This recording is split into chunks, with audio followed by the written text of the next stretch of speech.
आज हम बात करेंगे components of the vital sign के बारे में। इसमें नॉर्मली हम लोग देखते हैं temperature, pulse, respiration, blood pressure, pain and SpO2। तो टेम्परेचर क्या होता है? Temperature is the specific degree of hotness या कोल्डनेस ऑफ द बॉडी, उसको हम लोग टेम्परेचर बोलते हैं। टेम्परेचर का नॉर्मल वैल्यू कितना होता है? 97.8 से लेकर के 99 डिग्री फ़ारेनहाइट टेम्परेचर का वैल्यू होता है। अगर सेल्सियस में बात करें तो 37 डिग्री सेल्सियस होता है। अगर टेम्परेचर का वैल्यू ज़्यादा हो जाए, हाई टेम्परेचर को हम लोग हाइपरथर्मिया बोलते हैं और लो टेम्परेचर को हम लोग हाइपोथर्मिया बोलते हैं। अब हम बात कर रहे हैं पल्स रेट के बारे में। Pulse rate is the rate of heart beats. Pulse is actually called heartbeats, which is the number of time heartbeats each minute.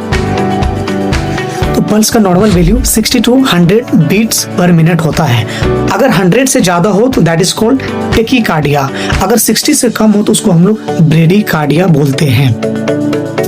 अब हम बात कर रहे हैं रिस्पायरेशन के बारे में। Respiration is the act of breathing. It is the process of taking oxygen and giving out the carbon dioxide from the body, that is called respiration. तो रिस्पायरेशन का normal value 60 to 20 breath per minute होता है। अगर 60 से कम हो तो that is called ब्रेडीपीनिया। अगर 20 से ज्यादा हो उसको हम लोग टेकीपीनिया बोलते हैं।